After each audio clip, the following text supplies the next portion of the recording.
Hello students, welcome back to the virtual class. In economics we are dealing with chapter number 6, unemployment, and in that we have reached up to the topic of the causes of unemployment. In the last session guys, we concluded the topic of types of unemployment. We understood that what are the different types of the unemployment can be seen in the current economy of India.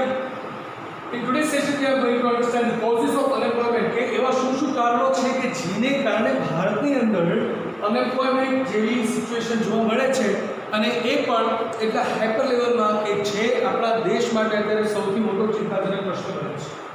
Right, it becomes one of the most emerging and one of the most dangerous problem of the economy in India. So today we are going to understand what are the causes of unemployment.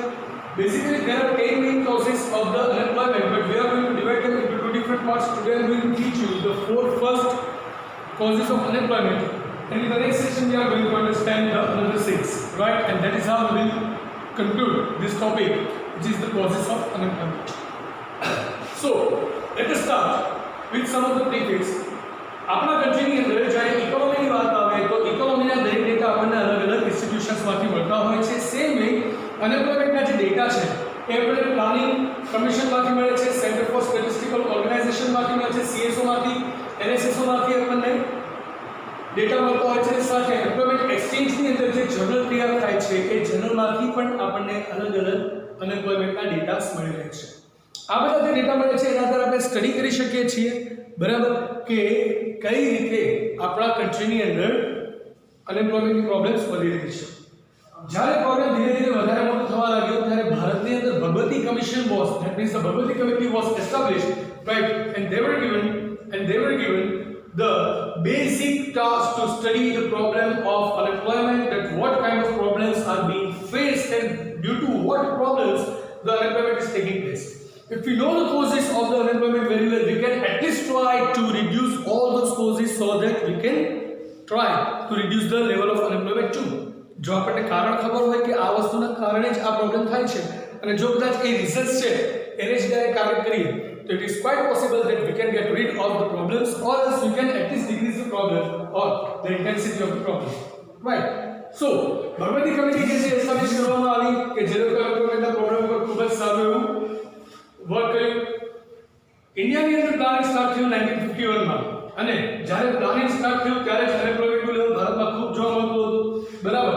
તો જ્યારે આપણે અલગ અલગ પ્લાનની વાત કરીએ, પ્લાન્સને compare કરીએ તો એ પ્લાનના ડેટામાંથી પણ આપણે જોઈ શકીએ કે કેવું ઇન્ડિયાની અંદર આપણે અનએમ્પ્લોયમેન્ટનું લેવલ વધારે સિવિયર થતું જાય છે.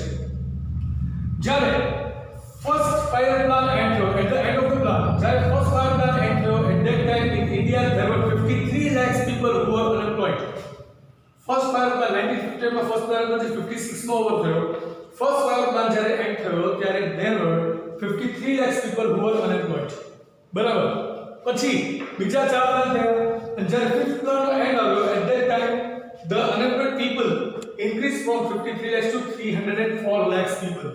304 lakhs people. You just see the danger of this situation. You just see કે કેટલી ડેન્જરસ આ સિચ્યુએશન છે કે 53 લાખ માંથી 6 times, almost 6 times જેટલું પોપ્યુલેશન બેસ્યું.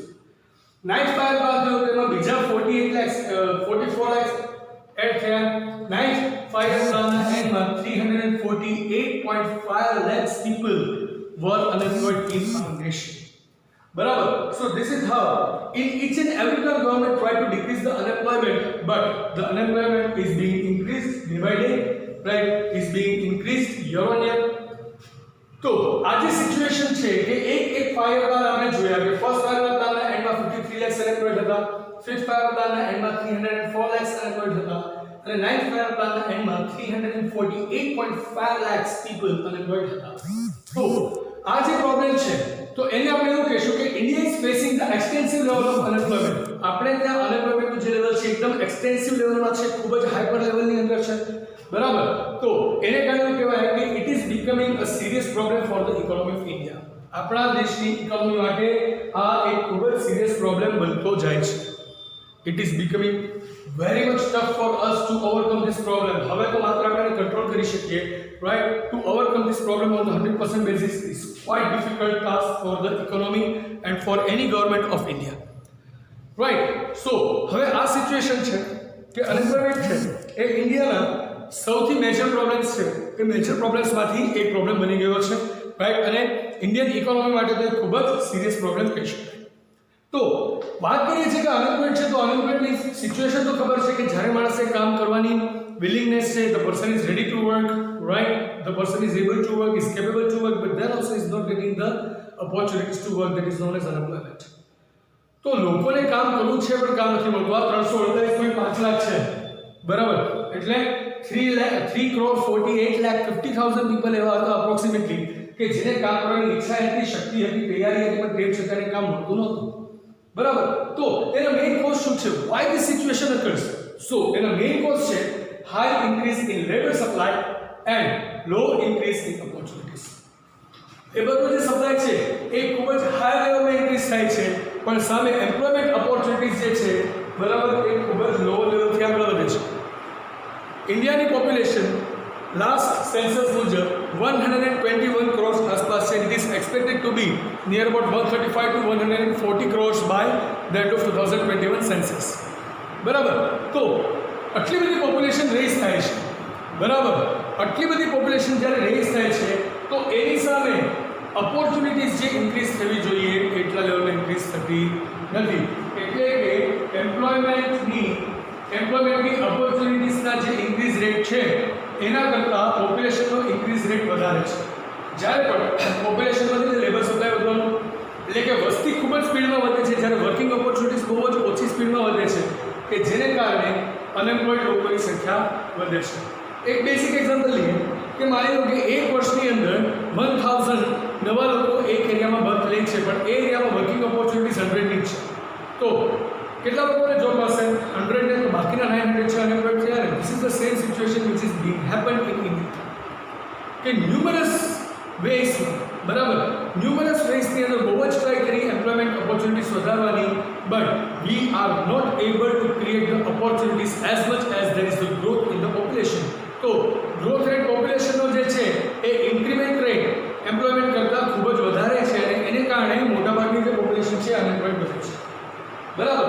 તો આ તો છે મેઇન કોઝ, બટ એના સિવાયના પણ થોડા રીઝન્સ છે કે જેને કારણે આપણે અનએમ્પ્લોયમેન્ટ જેવી પ્રોબ્લેમ્સ ફેસ કરીએ છીએ, બરાબર. તો હવે આપણે પહોંચીએ છીએ કોઝિસ ઓફ અનએમ્પ્લોયમેન્ટ. આ હતી આપણી પ્રિફેસ પછી હવે આપણે topic to topic, point to point causes શીખવાના છીએ. The first cause of unemployment is high rate of population growth. ઇન્ડિયાનો સૌથી મોટા પ્રોબ્લેમ બે આપણે જોયા હતા, right. The first problem of the Indian economy was the poverty, જે આપણે લાસ્ટ ચેપ્ટર જોઈ ગયા, અને second is right now unemployment. પણ the root cause for both of the problems, એટલે કે પોવર્ટીનું લેવલ જે કાંઈ છે અને અનએમ્પ્લોયમેન્ટનું લેવલ જે કાંઈ છે એની માટેનો રૂટ કોઝ આપણા નેશનમાં છે, that is the high rate of population. Population is the root cause problem four both of the problems, poverty અને અનએમ્પ્લોયમેન્ટ, રાઈટ. તો ઇન્ડિયાની અંદર પોપ્યુલેશન જ એટલી છે, બરાબર, કે એની સામે કે વર્કિંગ ઓપોર્ચ્યુનિટીઝ નથી, કે જેને કારણે લોકો અનએમ્પ્લોયડ બને છે. અને એ પણ આજની તારીખે the volume is being raised day by day. હજી પણ આપણી પોપ્યુલેશન રેઝ થઈ રહી છે, બરાબર. તો high rate of population growth, કે જેને કારણે પોપ્યુલેશન વધે છે પણ સામે વર્કિંગ ઓપોર્ચ્યુનિટીઝ વધી શકતી નથી, and at the end of the day the people are being unemployed. Second is slow rise in employment opportunities. એમ્પ્લોયમેન્ટની જે ઓપોર્ચ્યુનિટીઝ છે એની રાઇઝ ખૂબ જ ઓછી છે.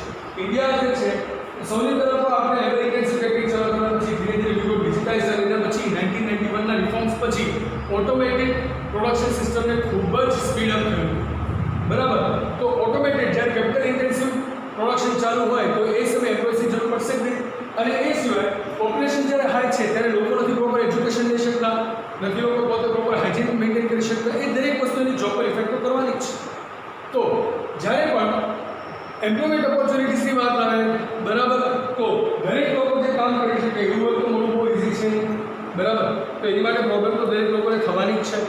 સો ધીસ ઇઝ હાઉ જ્યારે પણ આપણે વાત કરીએ કે ના ભાઈ પોપ્યુલેશન જે છે, બરાબર, પોપ્યુલેશનની સામે વાત કરીએ તો લોકોને હજી વર્કિંગ ઓપોર્ચ્યુનિટીઝ મળતી જ નથી, અને જેને કારણે અનએમ્પ્લોયમેન્ટ જોબ પ્રોબ્લેમ જોવા મળે છે. એક ડેટા જે આપ્યો છે એમાં એવું કહે છે કે પહેલાં જે 3 ડિગ્રી હતા ને પ્લાનિંગના, ઇન્ડિયા 3.5% ઇકોનોમિક ગ્રોથ ગેઇન કર્યો હતો, બરાબર. અને પછી એ ગ્રોથ રેટ ઇન્ક્રીઝ થયો હતો 7.6% 10th ફાયર પ્લાનમાં અને 7.8% 11th ફાયર પ્લાનમાં. પણ નંબર ઓફ અનએમ્પ્લોયડ જે છે એ પણ વધતા જ રહે. શું કામ? કારણ કે સૌથી પહેલાં તો પોપ્યુલેશન વધતું. તો જેટલી પોપ્યુલેશન વધે છે એની સામે એમ્પ્લોયમેન્ટ ઓપોર્ચ્યુનિટીઝ એટલી મળતી નથી, રાઈટ. અને એમ્પ્લોયમેન્ટ ઓપોર્ચ્યુનિટીઝ તો ધીરે ધીરે વધતી હતી, બટ મોટાભાગનો જે ઇકોનોમિક ગ્રોથ આપણે અટેન્ડ કર્યો that was by the big players, બરાબર. બહુ બધા બિગ માર્કેટ પ્લેયર્સ હતા કે જેને કારણે ઇકોનોમિક ગ્રોથ આપણા દેશમાં હતો. અને એ જે બિગ પ્લેયર્સ વર્ક કરતા હતા ત્યાં મોટાભાગે કેપિટલ ઇન્ટેન્સિવ પ્રોડક્શન ટેકનિક હતી. અને સમજતા પણ કોઈ પણ એક બિઝનેસ યુનિટ હોય તો લિમિટેશન હોય, અમુક લેવલથી વધારે એ લોકો એસે કરે હાયર કરી નથી શકવાના, right. So at that time growth તો અટેન્ડ થાય છે, પણ એની સામે પોપ્યુલેશન ગ્રોથને કારણે આપણે એમ્પ્લોયમેન્ટ ઓપોર્ચ્યુનિટીઝ વધુ બની શકતી નથી, જેને કારણે અનએમ્પ્લોયમેન્ટનું લેવલ વધે છે. Third, low rate of savings and investment. ઇન્ડિયાની અંદર સૌથી પહેલાં તો આપણે જોયું કે એમ્પ્લોયમેન્ટ ઓપોર્ચ્યુનિટીઝ ઓછી છે, રાઈટ. તો ત્યારે શું થશે? કોમ્પિટિશન થશે. જ્યારે કોઈ એક પર્સન છે કોઈ એક જગ્યાએ જોબ કરવા માટે 15,000 માં આવે છે તો બીજો માણસ 12,000 માં કે 11,000 માં તૈયાર થઈ જાય. Why? Because they need the money anyhow. ભલે under employment but they need some kind of employment. At least ક્યાં જોબ કરે છે એવું તો લાગે કંઈક તો હાથમાં આવશે, સહાનુભૂતિ આવતી નથી કરતા. તો લો રેટમાં કામ કરવા માટે લોકો વધારે જાય છે. હવે જ્યારે લોકો લો રેટમાં કામ કરવા માટે તૈયાર થાય તો પછી એનું સેવિંગ શું થવાનું? કશું નહીં, બરાબર. હું ઓલરેડી કદાચ એવી જ જોબ કરતો હોઉં કે જેની થ્રુ ફેમિલી માર્ક સર્વાઈવ કરી શકું, એટલા લો રેટમાં જો વર્ક કરતો હોઉં તો પછી મારી પાસે એક્સ્ટ્રા સેવિંગ તો હશે નહીં કે મારી પાસે ઇન્વેસ્ટમેન્ટ તો હશે નહીં, કારણ કે from the money what I was working I could satisfy all the family needs. then I don't have any other opportunities to make the savings or investment. તો આ સિચ્યુએશનની અંદર સેવિંગ્સ અને ઇન્વેસ્ટમેન્ટ ન હોય તો person is not able to establish their own. કદાચ કોઈ માણસ પાસે સેવિંગ્સ હોય અથવા ઇન્વેસ્ટમેન્ટ હોય તો એ માણસ પોતાનું બિઝનેસ સેટઅપ કરીને પોતે એમ્પ્લોય થઈ શકે છે. પણ સેવિંગ અને ઇન્વેસ્ટમેન્ટ છે એ પ્રોપર વેમાં છે જ નહીં તો વોટ ઓલવેઝ છે they are going to face the problem of the establishment. તો પછી પોતાના નવા બિઝનેસને એસ્ટાબ્લિશ નહીં કરી શકે. then they will have to face the market conditions. That's it, right. And the fourth is capital intensive production technique. Capital intensive production technique means the mechanism, right. Machines નો use કરીને production કરવું, that is known as the capital intensive production technique. ઇન્ડિયાની અંદર 1991 economic reform પછી capital intensive production ટેકનિકમાં ખૂબ જ risk થયો, manual production ઓછું થયું, લોકોને ફાઇન ફિનિશ્ડ ગુડ્સની વધારે આદત પડી કે જેનું ફિનિશિંગ ખૂબ સરસ હોય and that could be done perfectly in the machines only, right. But for the countries like India where the population is very high, then the access level of the capital intensive technique is not recommended, right. તો ભારત જેવા દેશની અંદર આ technique છે નકામ પડે. શું કામ? નહીં તો અનએમ્પ્લોયમેન્ટનો રેટ ખૂબ જ મોટો છે, બરાબર.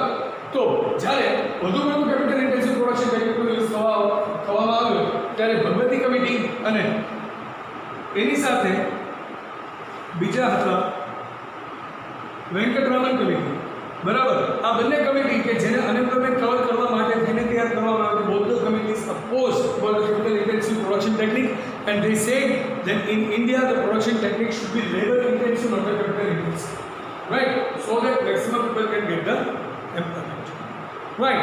So guys, that was the first part of the causes of unemployment. Today we understood the basic preface of this topic and we started learning about 4 different causes of the unemployment. That was the session of today. In tomorrow's session we are going to understand the causes from number 5 to number 10, and that's how in tomorrow's session we are going to conclude this topic, causes of unemployment, right. So that's it for today's session, guys. Now it is time to ask for your leave. I hope you guys are quite clear.